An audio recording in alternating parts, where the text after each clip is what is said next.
Merci beaucoup na ba Congolais nyonso o bazali kolanda biso de partout na pesi binombote na pesi mbote na ba Congolais oyo bazali kolanda biso libanda ya République démocratique du Congo pe bazali kolanda biso na kati ya République démocratique du Congo na pesi mbote na oyo nyonso akolanda émission na biso alelo oyo nyonso akozala disponible akozwa tana ye ya kolanda émission na biso alelo kaka lolenge na ye bisaki binolobi ba commentaire na bino po commenter maamzo mituna nazo monate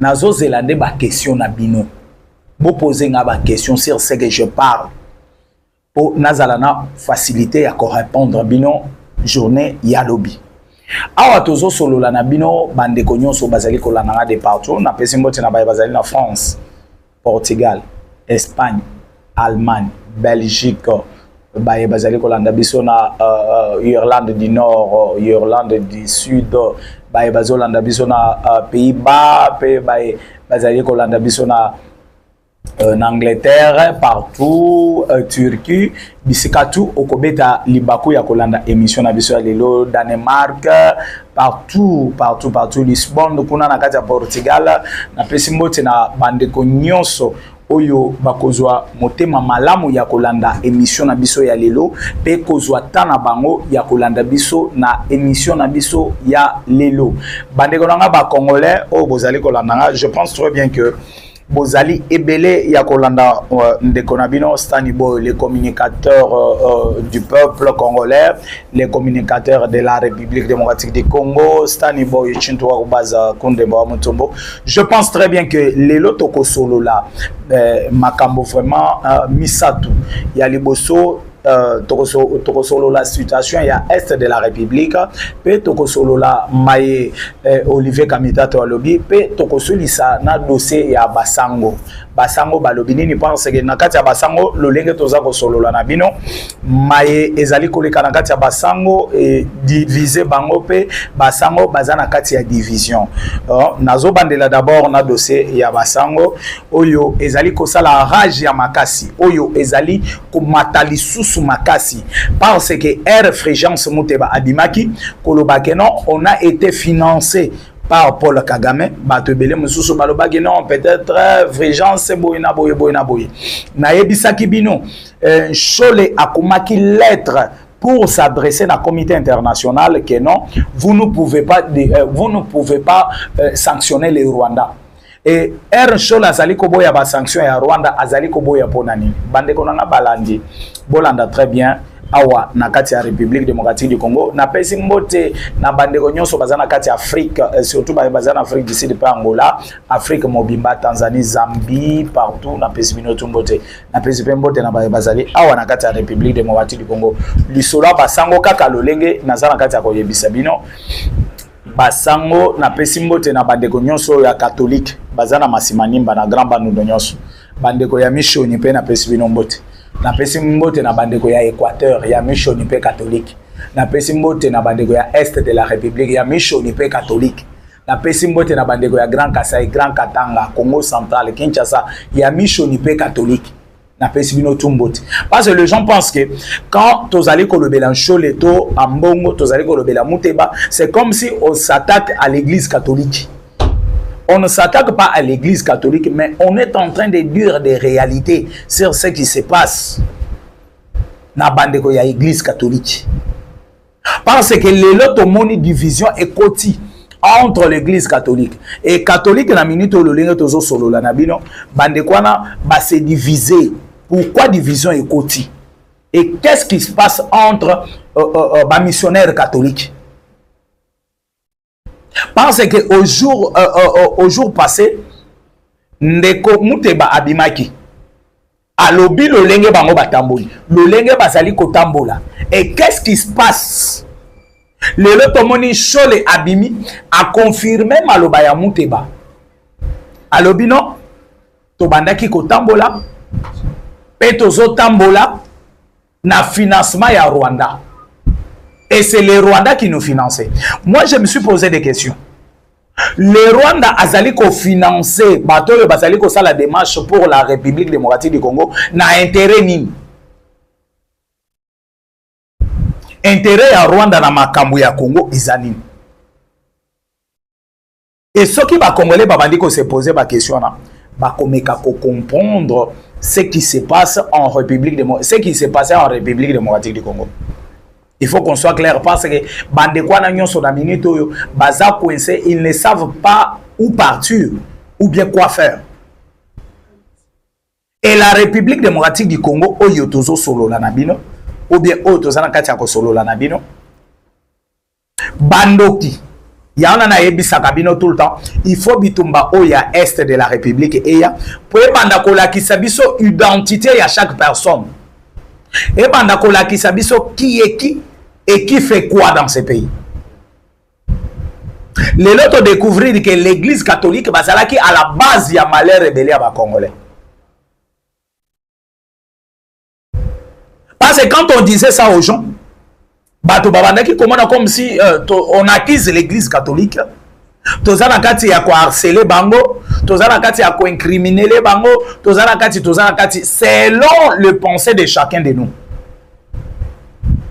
Mais aujourd'hui, il y a sur 100% de Congolais, au moins 85% de Congolais ont sa vision raison.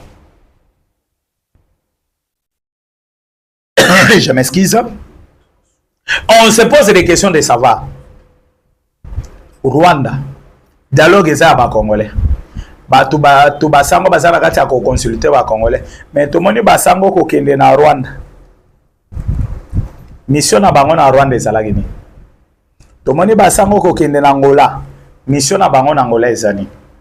Tout le monde basango ko kende na Brazza, mission na bango na Brazza ezani. Parce qu'on vient d'apprendre que l'Angola est en train de déployer les hommes pour renforcer les M23. Si c'est vrai, ça reste à vérifier, mais il faut tout dénoncer en avance. Mais jusque-là, je n'ai pas confirmé que l'Angola fait cela. Mais ça reste à vérifier. Et pourquoi les autres hommes ont monté basiko ya yekobima? Alobi non? Démarche union soto salaki? To salaki financé par les Rwandais. Er monte balobi makambwana, bato mususu bataxe monte ba di n'importe quoi. Ba pensaki peut-être que non, monte ba azalaka kana logique na bangwana. Mais pourquoi les lots ba commis ko changer logique na bango? Je vais vous expliquer. Pour vous comprendre pourquoi ces gens-là ba bandi ko zo ba position bazana kati ya kozwana. Et Tomoni avant-hier sur le Abimi a confirmé maloba monte ba lobby ya que non, nous étions financés par les Rwandais. Et ba Congolais place wana to meka ko benda makanisi ana na lobi yo muntu vandi na nda ko bongisa kiti na o vanda to solola. Soko zola nanga peut-être na mutuka vaut mieux matisa volume pour batu nyonso bazana kati ya mutuka na soki ya transport to solola ensemble likambo. Bon meka pe ko discuter ensemble. Dialogue oyo basango basali ko tambola. Parce que si vous ne le savez pas, basango bakeye pas chef de l'État comme on a chef de l'État. Nazonga si maman ndam. Basololina chef de l'État. Le chef de l'État, votre idée est bonne, mais vous pouvez associer aussi les autres. Les autres là, l'église de réveil, l'islam, l'église des noirs, les Valongo, les Kimbangistes, quoi encore? L'église il faut baser la représenter na kati ya makambo oyo bokosala et SCC bazalaki na bangona noté le jour qu'ils ont allé voir le chef de l'État. Ils ont venu maintenant parmi l'église wana pour ba récupérer bango. Ils ont allé contacter que le SCC. SCC ayesiko yo yende azo compléter bango pour ba mona moyen ya kosala mission na bango. Ils n'ont pas contacté les restes des églises. Pourquoi pas contacter l'église société? Ça sont des questions qu'il faut poser maintenant à l'église catholique. Ils n'ont pas contacté les autres parce que bazalaki déjà na plan. Leur plan ezalaki nini? Plan na bango ezalaki bakende koploder partout dans le monde pour na kaya Rwanda. Ndeo moni démarche na bango babani balamoko, ils ont passé par le Rwanda, mais avant ya kokoma na Rwanda, baye bazui avion na Brazza, ba accompagner bango et pas Jeannette Kabila. Je dis bien Jeannette Kabila. Accompagner basango bakei na oyo tozobenga Nairobi. Bakutane na William Ruto, Basololina William Ruto, ils ont quitté là-bas pour rejoindre le Rwanda et quitter le Rwanda pour venir maintenant à Goma. Arrivé à Goma, Bomoni Nanga Kati Mandef, Nanga Longoli Suki, Nanga Lati Veste, il se croit déjà le président de la République. Parce que Bazalaki na plan na église catholique. Parce que ceux qui catholiques azaki na plan na dirigeant église catholique. Ceux qui ba dirigeant na bazaki na plan mabete, balinga qui ba associer le reste des églises. Et bah mon aki que non, si nous allons associer les restes des églises, peut-être bakobo ya mayeto koloba na bango, peut-être bakoya ko dévaler notre secret en avance. Eux pensaient peut-être déjà réussir na secret na bango. Émission na bango ezalaki bien planifiée. Ils ont quitté le Rwanda pour rentrer au Congo. Basali démarche pour na kokende Angola, kokende Boye. Ils sont partis même en Belgique, partout là. Mais na retour na bango na ebisaki bino bien que na niveau ya Katanga bakangaki oyo tozobenga show le passeport na ye. Pourquoi bakangaki passeport? Je m'explique. Arrivé en Belgique, ils ont écrit au comité international. Le comité international, la lettre a été écrite par un Cholet et signée aussi par un Cholet. Mais comment vous avez tambolana et c'est un Cholet qui écrit, c'est un Cholet qui signe. Mais les CC maintenant signature na baron na lettre exacte. Bandeko ya SCC bakendaki ko accompagner likambo yo bango ba yebite. Ba memaki bango kaka bongo pona lokoso mbongo nde bakendaki bongo. Baki bako 1000 lettres. Dans cette lettre là, qu'est-ce que Cholet est en train de demander? Cholet azali ko senga balongo la ba sanction sur le Rwanda. Là maintenant mission na bango et bandi ce ko se dévaler. Mission na bango et bandi ko se dévaler. Cholet asengi balongo la ba sanction sur le Rwanda. Wana na première nini na ye. Na deuxième année, à lobby, le Rwanda ne mérite pas seules ces sanctions-là. Les sanctions, il faut les partager. Donc, partager dans le sens que il faut que la République démocratique du Congo soit partie à sanctions. Il faut que le Rwanda soit partie à sanctions. Ça, c'est Cholet qui demande ça au comité international. Il faut que Balongo la sanctions sur Paul Kagame. Quand je dis les sanctions sur Paul Kagame, les sanctions sur le Rwanda. Parce que le peuple rwandais a souffert. Ce que moi je me pose comme des questions. Cholet Azali, comme on a souffrance il Rwandais il y a quelques mois, pas même 6 mois, mais Azali qui oublié sa souffrance il y a Congolais il y a 30 ans. Et tout ça c'est quoi? L'argent bongo. Tous qui ne malé mais les malembe pour na longwa dossier à l'église catholique pour comprendre ce qui n'a zongi na sima na lisolo ne seleki, c'est pour faire comprendre les Congolais ce qui se passe dans l'église catholique. Et bazongiawa na ebisaki bino na retour na bangonde bakangaki show le passeport na niveau ya Katanga et pas ba service na biso ya renseignement ya Katanga. Bakangi service bakangi ba passeport. Cholet aye ko zonga awa na Kinshasa sans passeport. Arrivé à Kinshasa, Cholet malamakonde muteba abandi koloba ko dévaler ba secret. Lolenge to tambolaki muto a finansaki de marche na biso eza Rwanda kotoyo mbongo abimi pe Cholet abimi aye ko confirmer maloba ya muteba que non le démarche au bango baba naki ko sala ezalaki sponsorisé par le Rwanda. Et je me pose des questions. Bango na monoko na bango bazo tambola. Non, nous allons voir des leaders politiques à Congo pour tout vendre un dialogue tout solo là. Si nous allons faire ce dialogue ici et qu'aux à la 150e dialogue pour la République démocratique du Congo, on est là qu'on trouver solution à Tamorote. Des dialogues en dialogue, tout est là qu'on trouver solution. Mais pourquoi continuer avec des dialogues? Et maintenant, dans le dialogue, il y a un piège. Il y a qu'à faire retourner Kabila na Congo, qu'à faire retourner Katumbi na Congo. Parce que tel que je vous parle, Naïbi Sakabino tout le temps dans la émission, Kabila est en train de négocier son retour, Katumbi est en train de négocier aussi son retour dans son côté. Katumbi d'ailleurs a tindi be émissaire naïe jusqu'ici à Kinshasa, Oyo Bazali qu'on négocie retour naïe. Mais conditions Isaka Kamoko, il faut Katumbi a se disloquer na Kabila. et dislocation ya Kabila na Katumbi, c'est ce qui peut favoriser Katumbi de rentrer en République démocratique du Congo. Là, je vous dis que ça sera difficile pour Katumbi puisse se disloquer avec Kabila. Ça sera très difficile. Et dissolution na bato ba kozela ngotro et kozala matin parce que baza déjà na ba secret oyo bango mibale oyo ayebi ya oyo pe ayebi ya oyo. Moyen ba se disloquer et kozala te, moyen ba kabwana na lingala facile, moyen ba kabwana et kozala te, moyen ba se diviser et kozala te.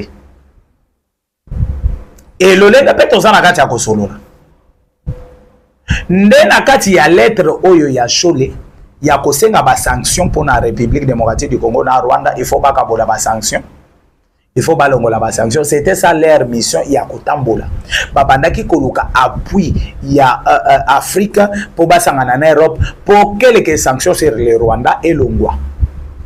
Mais les Rwandais qui a tué des Congolais, au bino bozali koloba ke bozaba Congolais. Mais comment vous allez chercher maintenant ba longola ba sanction sur le Rwanda? Baby sika wapi ba Congolais ba koki ko comprendre facilement le lenge masolo ezali kotambola pe masolo ezana kati ya kokende. Là maintenant vous allez comprendre facilement que la République démocratique du Congo o ezamboka na ngai o ezamboka na yo tozana kati ya ko se délivrer pona longwa na lisolo ya bandoki wana nazobenga bango bandoki. Parce que Oyabimi alobi tozwaki mbongo ba mususu ba contredire Chole siko Oyabimi pe a confirmer que bazwaki mbongo ya Rwanda pona kosala démarche bazana kati kosala. Et ce comme on ba komi ko se justifier boye, cela veut dire mission bazalaki nango esimbité. Mission ba pesaki bango e pa Rwanda esimbité. Balobi tika to se justifier d'avance pour to ya ko tomber na ba piège à Paul Kagame te. Parce que Kagame a komi ko zwa bango siko bescro. Ba escroquer mbongo.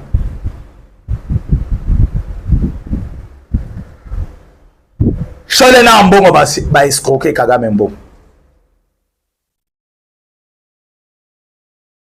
Ba siraki ye. Tokolongola na situation. Mais Kagame azomo na situation ezana kati ya ko s'empirer. Situation ezana kati ya kokoma makasi. Azoyeba te par ou par Dieu.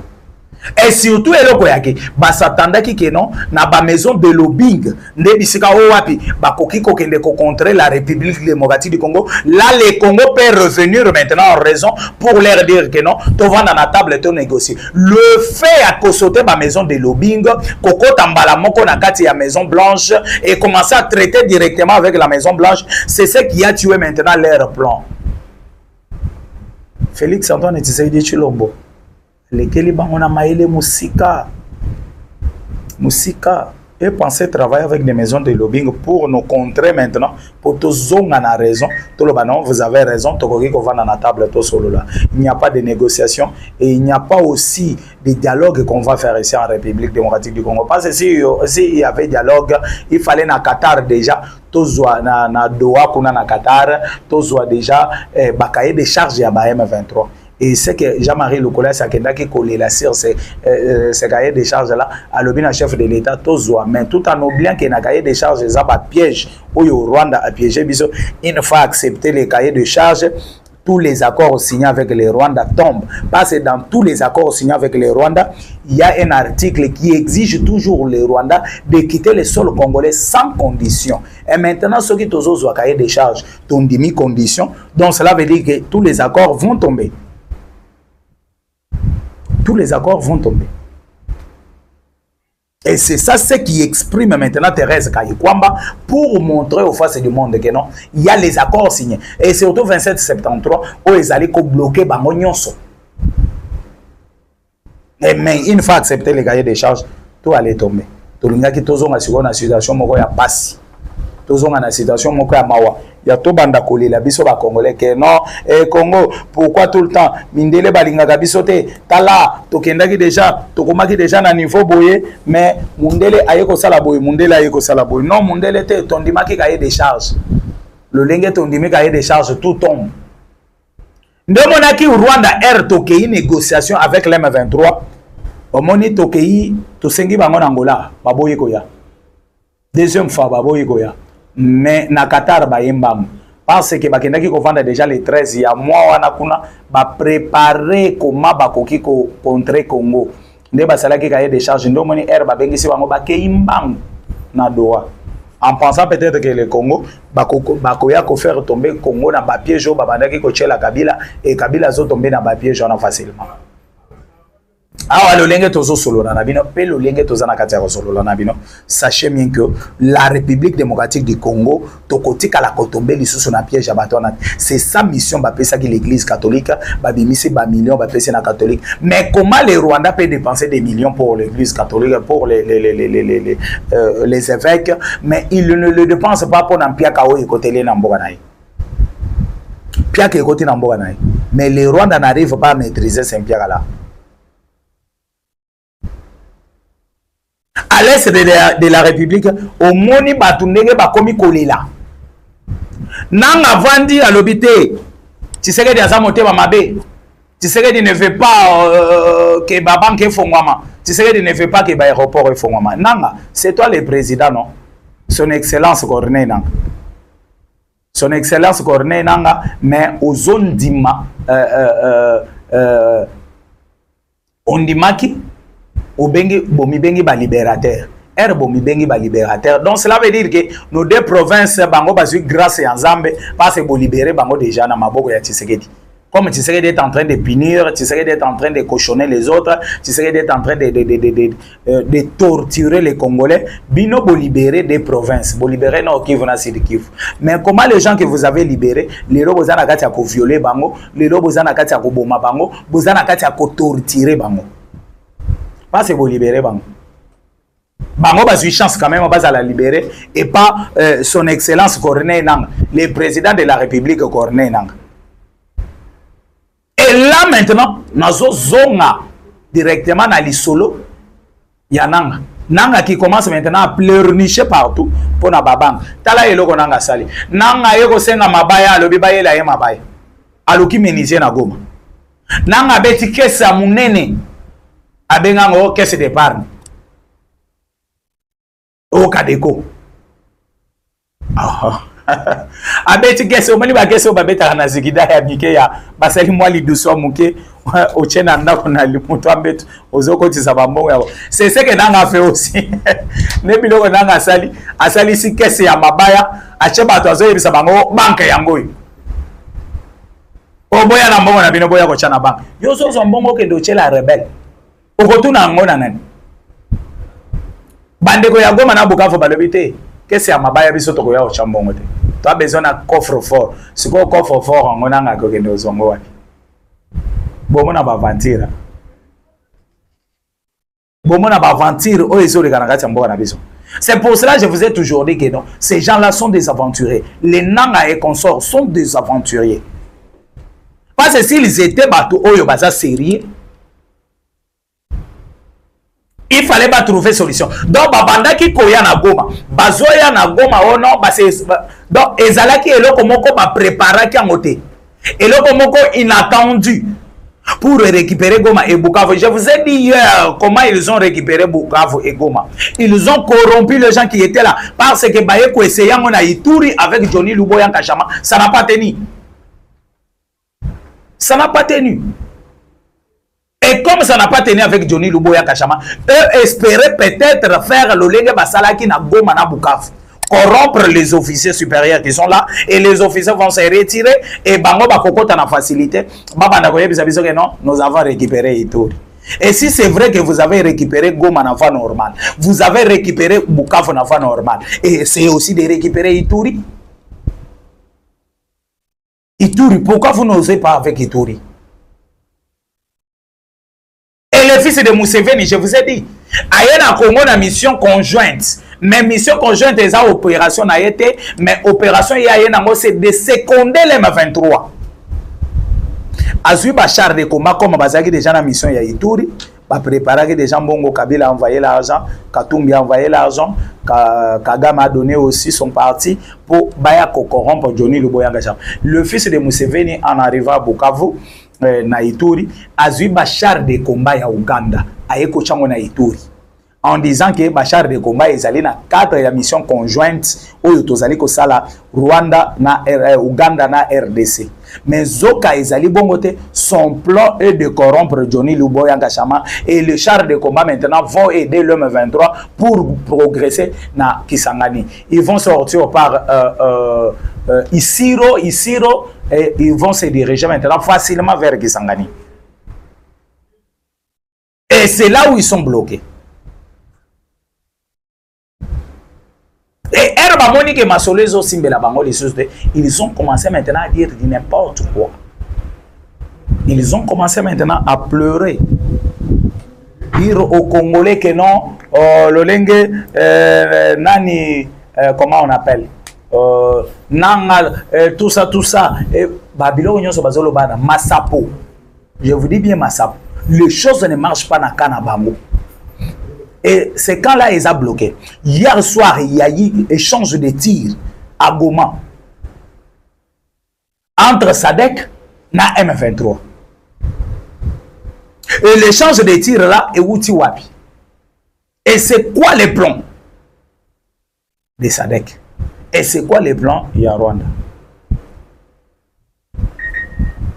La SADC veut jouer carte à côté de la République démocratique du Congo comme mission à Bango et Cécile. Il faut pas se retirer.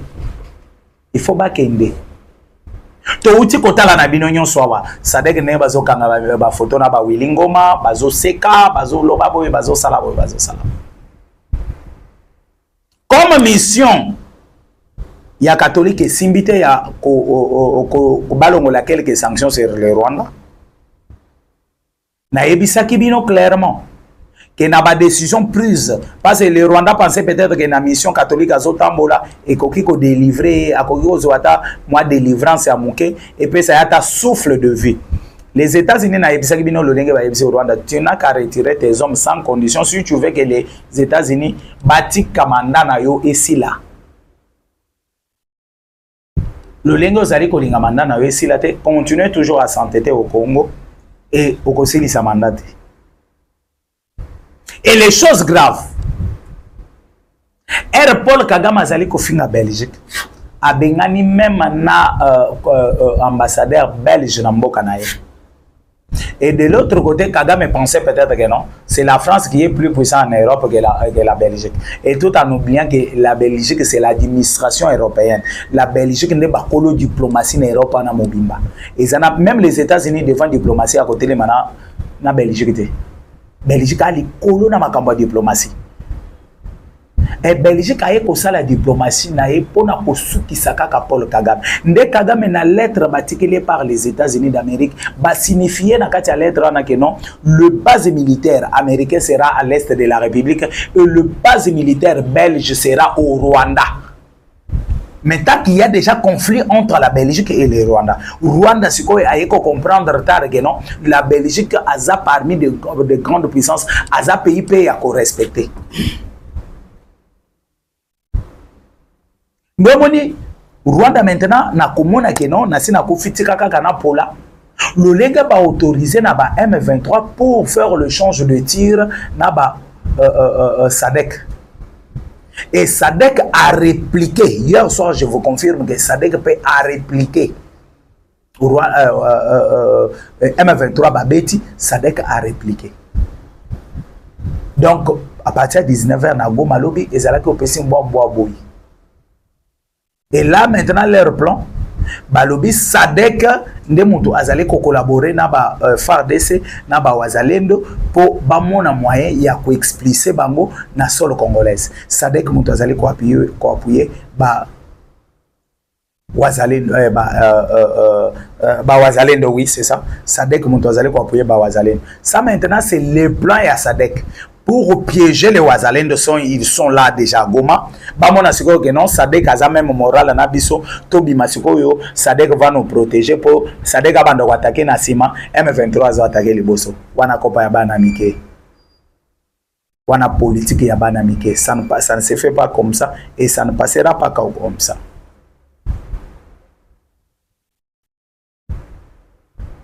Et ça ne passera pas comme ça. Bande konangai situation est de la République nous sommes déjà Kavumu Du côté Yagoma, nous sommes à 27 km Yagoma. Hein? Les Wazalendo sont déjà là, permanents. Parce que selon les informations que nous avons eues depuis plusieurs, Wazalendo baza déjà dans le territoire de Niragongo, dans quelques quartiers de Niragongo, bisika Owapi, Wazalendo baza déjà ébélé. Hein? Baza déjà ébélé. On a conquérir Oyo Tozo Benga Ville Nabiso Yagoma. Et puis le Lengue Tozo Solo là, vous avez tous suivi Olivier Kamitatu. Oyo Azali Kolobake, il faut Bakabola Congo na 6 États. Il faut Congo et comme 6 États pour bamona moyen ya ko balkaniser. Kamitatu oublie que c'est son père Oyo Batuba Sala pacte ya makasi pour Congo et la diviser. Si c'est vrai que Kamitatu était fils de papa Kamitatu, alingaki alo babilo kwanate. Aujourd'hui, on est en train de voir l'esprit d'Étienne Tshisekedi dans Félix. Et comme Kamitatu a continué en politique, il fallait tout le monde l'esprit de Kamitatu dans Olivier Kamitatu. Comme Olivier Kamitatu a incarné réalité de la République démocratique du Congo, Olivier Kamitatu se fait le Lengue Bozali Koyoka. Parce que moi, je me pose des questions. Comment un ancien président de l'Assemblée nationale a comme porte-mallette un ancien gouverneur? Comment qui dit ça à niveau pourquoi? Maintenant que Kamitatu, jusqu'aujourd'hui, il est payé par l'Assemblée nationale. Comme un ancien président de l'Assemblée nationale, il est payé. Parmi les 13 personnes, Oyoboyoka Kamere a ajouté les anciens présidents de l'Assemblée nationale. Tout le monde peut Kamere Kobima Kolela, non? Il y a Ponanini Maboke Yaboy. Maboke Yaboy Zani. Mes chers amis, je pense très bien que Naloba Kinabino, vous posez ma question. J'ai essayé de vous expliquer ce qui se passe à l'Est de la République. J'ai essayé de vous expliquer ce qui se passe chez le catholique et ce que Olivier Kamitatu aussi a parlé. Et niveau Oyo, Tokomeli déjà dans ma soeur Nabiso, parce que Madame Thérèse Kayikwamba, qui est notre ministre des Affaires étrangères, Oyo, Azali Kosala Moussala Yakitoko. Bongolais nyonso azali ko apprécier pe ko bete la maboko. Je pense très bien que vous avez la situation de notre pays nyonso mobimba pona lelo. Je pense très bien que mon numéro est plus 243 82 75 76 085 plus 243 82 75 76 085. Ciao, bye.